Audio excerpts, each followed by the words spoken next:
negosyo. Sa paggama sa mga lamian kaayong delicacy sa Bohol, ang kalamay makapusa tong hisgutan karong buntaga ug taod-taod na gyud siyang nanginabuhian niini atong maila-ila karong buntaga Rosing o laer.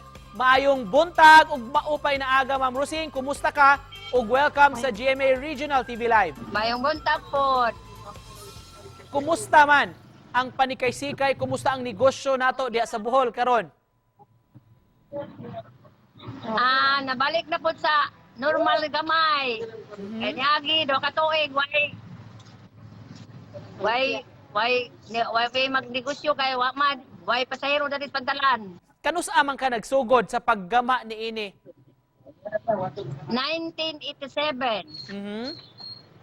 Diin man ka nakakat-on, Ma'am Rosing?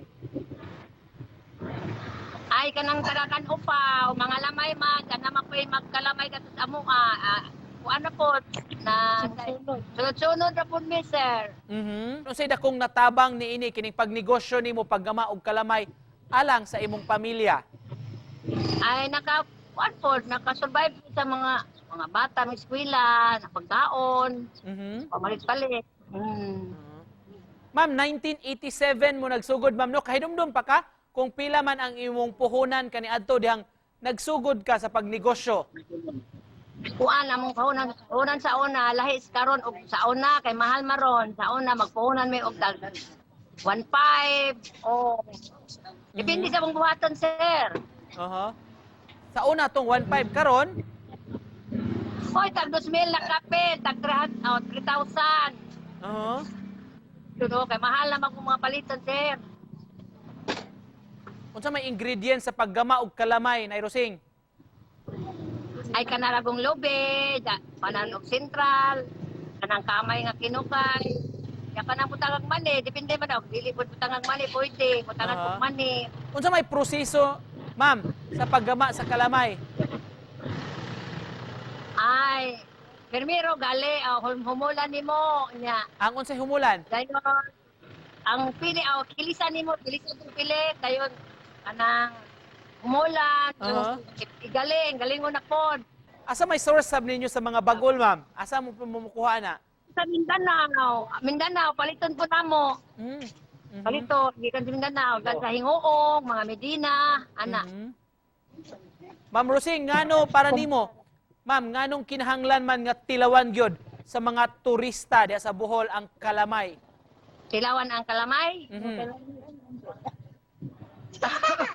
Kuan, dilawan og sa kalami, unsa pa diha, unsa iba? Wala din siya nga pang Pang kuan sa mga pan, ana. Nganong lami man ang kalamay, ma'am? Ni Nay Rosing. Lamig man. Unsa ma'am? Nganong lamian kaayo ang imong kalamay? Tamis man kalamay mo nang lami. Kumusta? So karong panahon na, ma'am, ingon ka balik na biyahe sa barko, nakaron diha sa pantalan sa hagna. Ubay-ubay na gyud mamalit, ma'am. Mga pila may mahalin ninyo sa kaadlaw?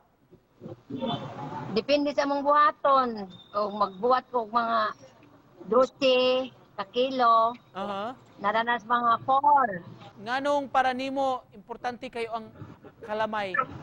Nganong dako kayo nagnatabang gyud sa inyong pamilya? Tabang gyud sa una ng panahon, ang mga bata bisag high school ra nakalampos pud sila sir. wala mag-continue. Ma'am, unsa gitoy klase sa kalamay na ay with money o napoy walay money? Without with peanut, na po OB kalamay. So daghan na day og mga klase karon nga matilawan. Pero ang original kada kanin choco. Choco. Ma'am Rosing, agig panapos, unsa may mensahe nimo sa atong mga kapuso nga nagtan-aw karon? Magpasalamat ko sa mamalitay nga mahalinan ko ana makapalit og isdang mahal ris Bohol. Agna among isda. Ma'am, daghang salamat, ma'am, ha, sa pag-ubana mo karong buntaga sa pagpa-interview o good luck sa inyong negosyo diha. Sir. Salamat, ma'am, og ayo-ayo mo diha sa hagna. Sige sir, bye-bye. Thank you.